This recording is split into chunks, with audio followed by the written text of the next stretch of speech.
ये रेडियो दस्तक का प्रसारण है FM बैंड 90.8 मेगाहर्ट्ज पर मालवा का अपना पहला कम्युनिटी रेडियो दस्तक बोलता है मन की बोली। नमस्कार दोस्तों, आप सुन रहे हैं आपका अपना और उज्जैन का पहला community radio station radio Dastak 90.8 FM। मैं हूं आपके साथ आपकी दोस्त अमृता। और दोस्तों, रेडियो दस्तक 90.8 FM पर हम फिर लेकर हाजिर हैं आप सभी के लिए आपका पसंदीदा कार्यक्रम स्वास्थ्य संकल्प। दोस्तों, जैसा कि आप सभी जानते ही हैं, कार्यक्रम स्वास्थ्य संकल्प में आपके स्वास्थ्य से जुड़ी हुई बहुत सारी महत्वपूर्ण जानकारियां हम आप तक पहुंचाते आए हैं और आगे भी इस कड़ी में बहुत सारी जानकारियां आप तक पहुंचाते रहेंगे। ये कार्यक्रम यूनिसेफ और कम्युनिटी रेडियो एसोसिएशन के सहयोग से प्रसारित किया जा रहा है। दोस्तों, आज कार्यक्रम स्वास्थ्य संकल्प में हम एक बहुत ही महत्वपूर्ण विषय पर चर्चा करने जा रहे हैं, जो कि है कॉम्प्लीमेंट्री फीडिंग, यानी कि बच्चों का पूरक आहार। और इस विषय पर हमें बहुत सारी जानकारियां देने के लिए हमारे साथ मौजूद हैं जिला चिकित्सालय उज्जैन से स्त्री रोग विशेषज्ञ और क्वालिटी नोडल अधिकारी डॉक्टर संगीता पलसानिया मैम। बहुत बहुत स्वागत है मैम आपका रेडियो दस्तक 90.8 FM के स्टूडियो में। धन्यवाद अमृता। रेडियो दस्तक 90.8 FM का आभार है कि उन्होंने इतने महत्वपूर्ण विषय के लिए मुझे चुना है और इसके बारे में जानकारी देने के लिए मैं आपके पास उपलब्ध हूँ। तो दोस्तों, जैसा कि हमने आपको बताया कि आज का हमारा विषय है कॉम्प्लीमेंट्री फीडिंग, यानी कि पूरक आहार। तो सबसे पहले डॉक्टर संगीता जी, हम आपसे ये ही जानना चाहेंगे कि आप हमारे रेडियो दस्तक 90.8 FM के जितने भी श्रोता हैं, उन्हें इस कॉम्प्लीमेंट्री फीडिंग क्या है इस बारे में कुछ बताएं कि पूरक आहार से उन्हें क्या समझना चाहिए। जैसा कि आप लोगों को सब पता है, तो हम लोगों ने स्तनपान के महत्व के बारे में लगातार आप लोगों को जानकारी दी है। पर जैसा कि हम लोगों ने आपसे कहा है कि बच्चे को, नवजात को शुरू के पैदा होने के बाद लगातार 6 माह तक स्तनपान और सिर्फ स्तनपान देना है। तो क्या 6 माह के बाद स्तनपान ही देते रहना है? नहीं, स्तनपान देने के बाद 6 माह के बाद हम लोगों को कुछ न कुछ उसको पूरक आहार देना है, क्योंकि जैसा कि बच्चा बढ़ता है, बच्चे का दिमाग बढ़ता है, बच्चे का शारीरिक विकास होता है और इस शारीरिक और मानसिक विकास के लिए उसको पूरक आहार देना जरूरी है। क्योंकि स्तनपान में जितना दूध बनता है वो 6 माह के बाद थोड़ा थोड़ा कम होने लग जाता है। अगर बच्चे को हम किसी तरह का पूरक आहार जो कि ठोस या सेमी सॉलिड रहेगा उसको नहीं देंगे तो बच्चा कुपोषित हो जाएगा और बच्चा दूसरी बीमारियों को लड़ने की क्षमता कम हो जाएगी और बीमार पड़ के उसकी मृत्यु भी हो सकती है। तो पूरक आहार के बारे में जानकारी हर किसी को होनी चाहिए और पूरक आहार से हमको ये बोलना है कि पूरक आहार किस तरह से बनाना है, इसकी भी जानकारी हम लोगों को सबको देनी चाहिए। जी, यानी कि दोस्तों, आपने सुना कि पूरक आहार कितना महत्वपूर्ण है और 6 महीने के होने पर बच्चे को ऊपरी आहार यानी पूरक आहार देना बहुत जरूरी होता है। तो संगीता मैम, जैसा कि आजकल बहुत सारे नवजात शिशुओं के लिए डब्बा बंद आहार बाजार में आ गए हैं। बहुत सारे विज्ञापन हम देखते हैं कि ये आहार देने से बच्चे को ज्यादा न्यूट्रिशन मिलेगा या बहुत पोषक आहार है। तो इस बारे में आप क्या जानकारी देना चाहेंगी हमारे श्रोताओं को? देखिए, आपने बहुत ही महत्वपूर्ण प्रश्न पूछा है और डिब्बा बंद आहार जो कि नवजात के लिए उपलब्ध है उसके बारे में कहा है। तो जैसा कि आप लोग जानते हैं कि जितना भी डिब्बा बंद आहार है ये सारी मल्टीनेशनल कंपनियां ला रही हैं और इसके विज्ञापन भी आजकल उनको करना अलाउड नहीं है, क्योंकि सरकार भी ये नहीं चाहती और विश्व स्तर पर भी दूध के उत्पादन या डब्बा बंद आहार की विज्ञापन नहीं करने हैं। हमको डिब्बा बंद आहार को प्रमोट नहीं करना है, क्योंकि ऐसा क्या है उसमें जो कि हमारे घरों में नहीं है। हमको अगर पूरक आहार देना है हमारे बच्चे को, तो जो हमारे घर में उपलब्ध चीजें हैं उसी के द्वारा बनाया गया पूरक आहार देना है। जैसे कि आप लोग जानते हैं कि सबके घरों में सूजी होती है, सबके घरों में आटा होता है, सबके घरों में दलिया होता है, खाने में चावल सब लोग उपयोग में लाते हैं और मिलेट्स और रागी, किसी किसी राज्य में साउथ में मिलेट्स और रागी का उपयोग होता है। तो ये सब हमारे सीरियल्स कहलाते हैं, ये सारे घरों में उपलब्ध है। और पल्सेस, जैसा कि हम कहते हैं मूंग दाल, चना दाल, अरहर दाल, तो ये सारी दालें भी सब लोग खाते हैं।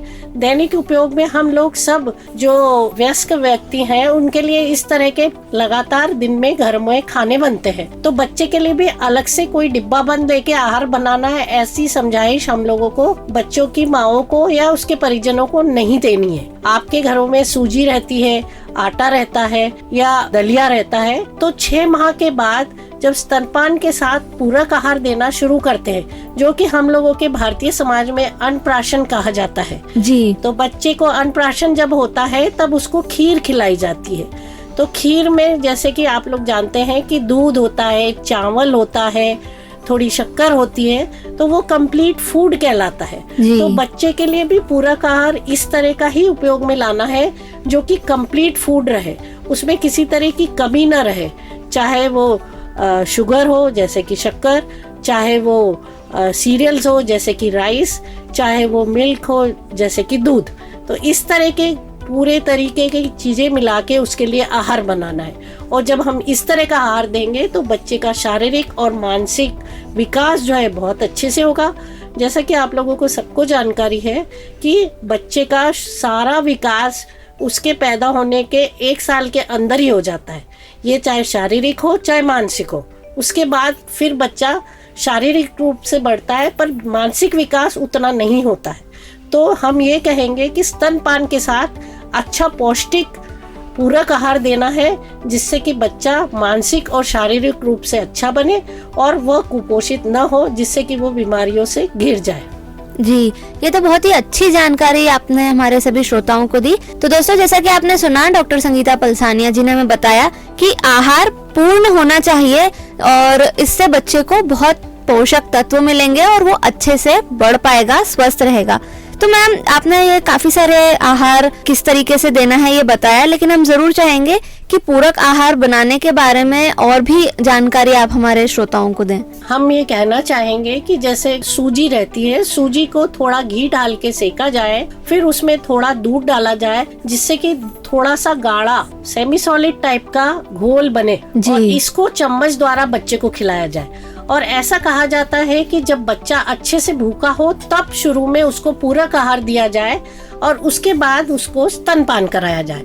पर जब उसको पूरक आहार खाने की आदत पड़ जाए तो पहले स्तनपान कराया जाए, उसके बाद में पूरक आहार दिया जाए। ऐसा हम इसलिए कह रहे हैं कि हम ये स्तनपान भी लगातार 2 वर्ष तक चाहते हैं। अगर हम लोग पूरक आहार देते रहेंगे और स्तनपान कम हो गया तो हम हमारे स्तनपान के बच्चे के फायदे को नुकसान पहुंचा देंगे।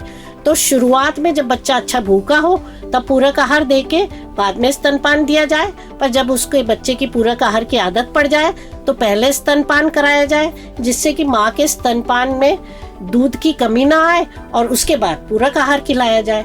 तो बच्चे को कम से कम 2-2 घंटे में आहार की आवश्यकता पड़ती है, क्योंकि 6 महीने के बाद या लगातार बच्चे का शारीरिक और मानसिक विकास बहुत तेजी से होता रहता है शुरू के दिनों में। तो जैसे आप बता रहे हैं कि हर 2-2 घंटे में बच्चे को आहार देने की जरूरत है, तो क्या हर 2 घंटे में ताज़ा आहार बनाना जरूरी है या कुछ रखा हुआ भी उन्हें खिलाया जा सकता है? किस प्रकार से एक माता को या परिवारजनों को ये हर 2 घंटे में बच्चे के खान पान का ध्यान रखना चाहिए?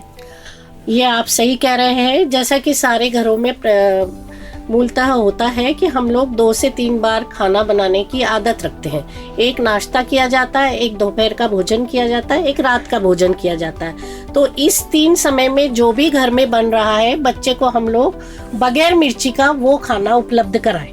जैसे कि बच्चे के लिए दाल निकाल लें आप बगैर मिर्ची की, बच्चे को चाहे तो आप उसके लिए सूजी सेक की हुई हलवे जैसी बना के निकाल सकती हैं।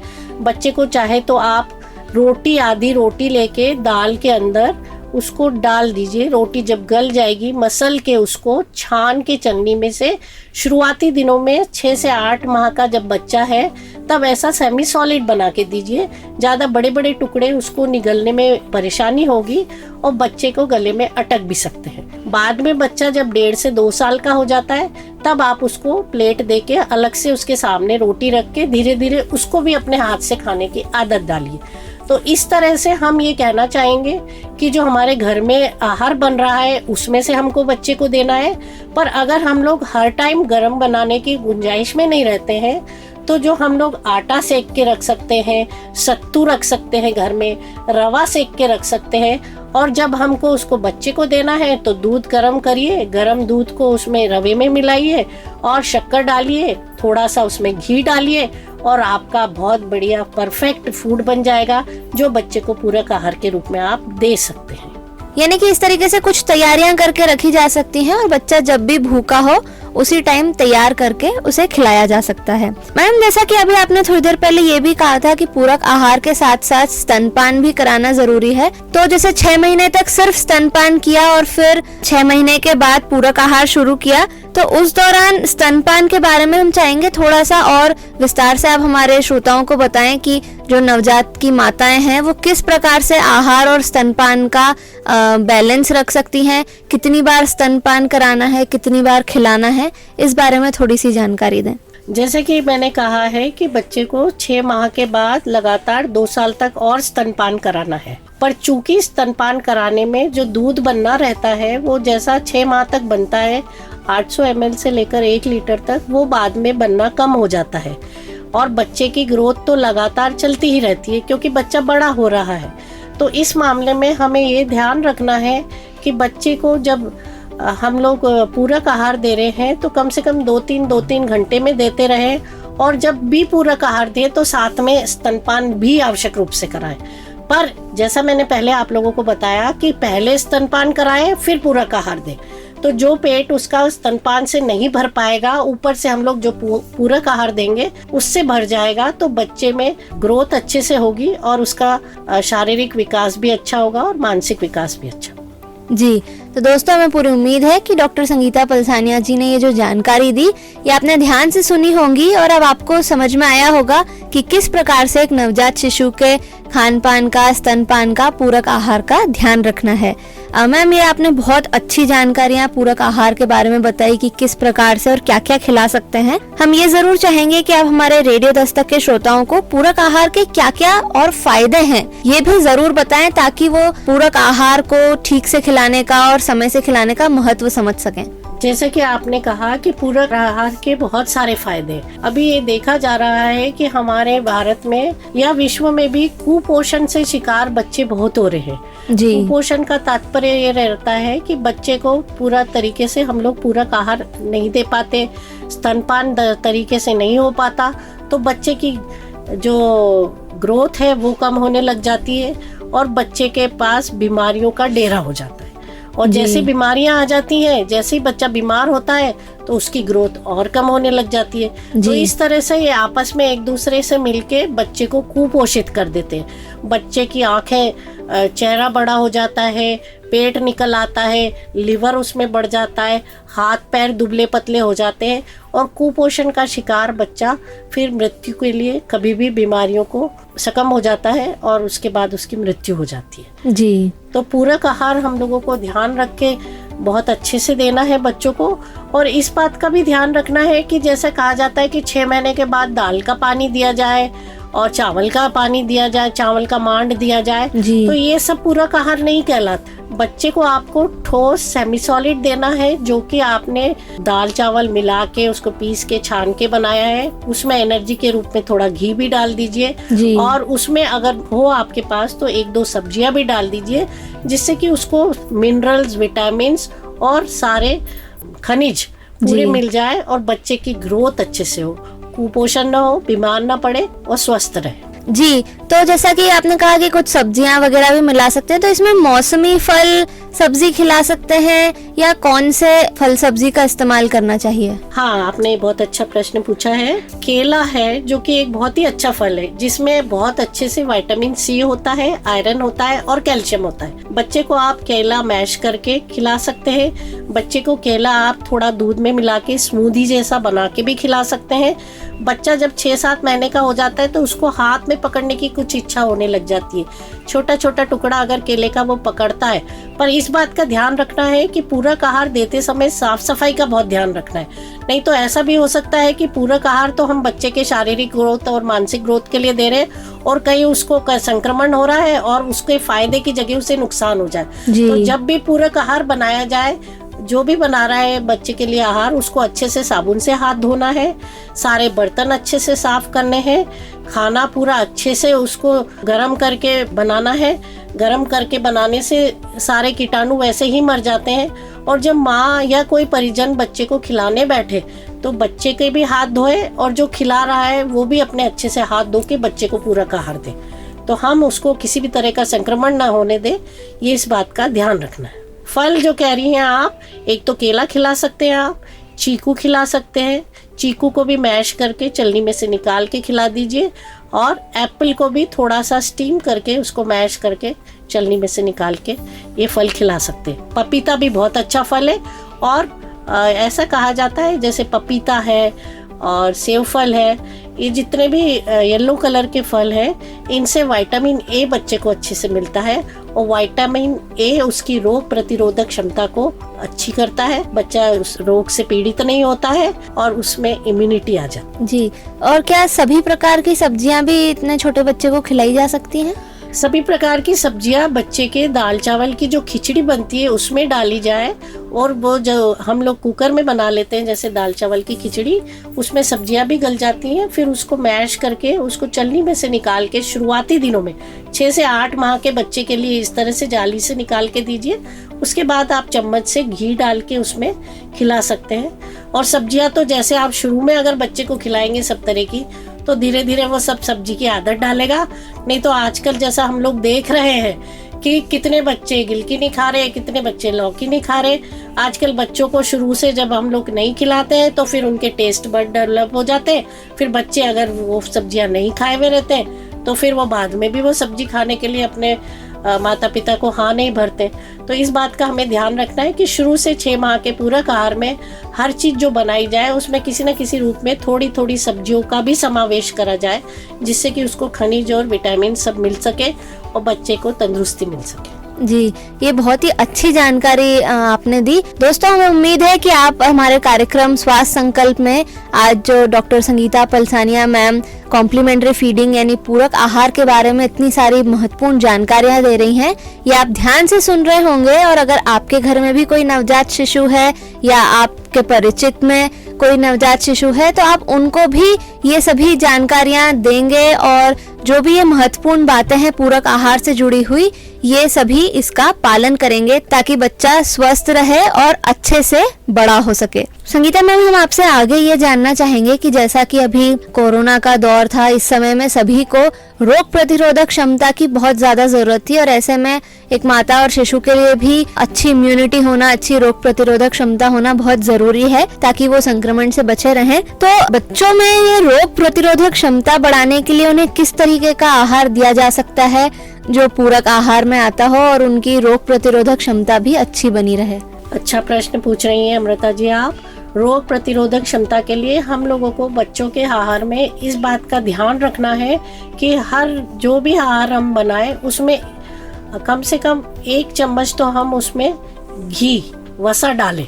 जी। और जैसा कि ये कहा जाता है कि बच्चे घी नहीं पचा पाते, पर ऐसा नहीं है, क्योंकि जो माँ को, धात्री माता को हम लोग घी के लड्डू और वो सब चीजें देते हैं घी की बनी हुई, तो घी पहले ही बच्चे के स्तनपान के दूध में जाने की आदत रहती है, तो बच्चा वो वाला घी पहले ही अपने पाचन शक्ति से पचा पा रहा है। तो हम जो भी उसका पूरक आहार बनाते हैं उसमें घी डालेंगे, और उस घी में, क्योंकि जैसा कि आप लोग जानते हैं रोग प्रतिरोधक क्षमता विटामिन ए और विटामिन डी के कारण रहती है, तो घी में विटामिन ए और विटामिन डी रहता है, जिससे रोग प्रतिरोधक क्षमता उसकी बढ़ जाती है। तो बच्चे को जब हम ये कोई भी आहार दे दें उसमें हम लोग एनर्जी रिच बोला जाता है इसको, क्योंकि आप लोग जानते होंगे कि 1 चम्मच घी हम देते हैं तो जो कि 5 ग्राम होता है, और 1 ग्राम घी में 9 कैलोरीज मिलती हैं, और उसमें सारे फैट सॉल्युबल विटामिन रहते हैं जैसे विटामिन ए, विटामिन डी, और जो विटामिन ए और डी रहते हैं उन लोगों का काम है कि रोग प्रतिरोधक क्षमता हमारी बढ़ाए। तो ये तो हम लोग जो पूरक आहार दे रहे हैं उसमें रोग प्रतिरोधक क्षमता बढ़ा रहे हैं, पर जैसा कि आप लोग जानते होंगे कि हमारे देश भर में विटामिन ए बच्चे को 6 माह से देना शुरू कर दिया जाता है। हर बच्चे को 6 माह का होने के बाद 1 चम्मच विटामिन ए पिलाया जाता है। उस 1 चम्मच विटामिन ए में 1 lakh international unit vitamin A होता है, क्योंकि ये सब लोग जानते हैं कि ये रोग प्रतिरोधक क्षमता में हमको फायदा देगा। अच्छा। तो एक चम्मच 6 महीने पे, दूसरा चम्मच साल भर में, यानी हर 6 महीने में 1 चम्मच विटामिन ए पिलाया जाता है। और जैसा कि आजकल के नियमानुसार ऊपर का तो वैसे हम लोग 6 माह तक कुछ भी नहीं दे रहे हैं, पर नवजात जब होता है उसके थोड़े दिनों बाद ही 15-20 दिन बाद ही उसको विटामिन डी के ड्रॉप्स भी पिलाने का शिशु रोग विशेषज्ञ द्वारा कहा जाता है। अच्छा। क्योंकि विटामिन डी और भी हम लोगों की रोग प्रतिरोधक क्षमता को अच्छा करता है और हमें बीमारियों से लड़ने की शक्ति प्रदान करता है।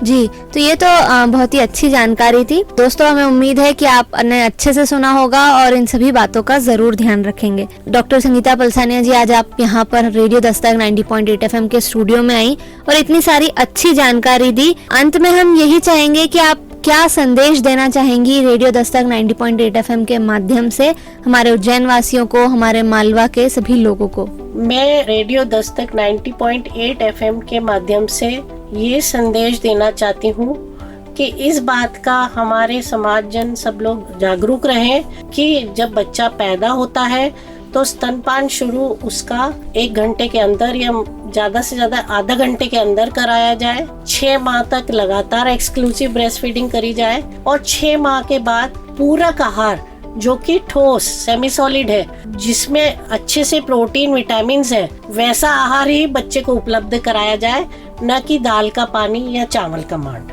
जी। और अगर हम ऐसा आहार देंगे तो हम हमारे बच्चों को कुपोषित होने से बचा लेंगे, क्योंकि कुपोषित बच्चे में मृत्यु दर बहुत ज्यादा है। जैसा अभी भी हम लोग देख रहे हैं कि जन्म से 1 साल की शिशु मृत्यु दर हमारे यहाँ अभी भी 40 चल रही है, जो कि बहुत ज्यादा है प्रति 1000 बच्चे, जिसको हमें उतारनी है और जिसके लिए हमें बार बार संदेश देना है कि हमें लगातार स्तनपान 6 माह तक देना है और 6 माह के स्तनपान के बाद पूरक आहार देना है, जो कि बहुत ही ज्यादा पौष्टिक होना चाहिए, जिसमें सारी प्रोटीन विटामिन और सारी चीजें होनी चाहिए जो कि बच्चों के शारीरिक और मानसिक विकास में काम आ सके और बच्चों का IQ भी अच्छा रहे, बच्चा इंटेलिजेंट भी बने और हमारे समाज को एक धरोहर मिले जो कि आगे हमारे समाज को चला सके। धन्यवाद जी। रेडियो दस्तक 90.8 FM के स्टूडियो में आकर अपना इतना महत्वपूर्ण समय देने के लिए एक बार पुनः आपका बहुत बहुत धन्यवाद मैम।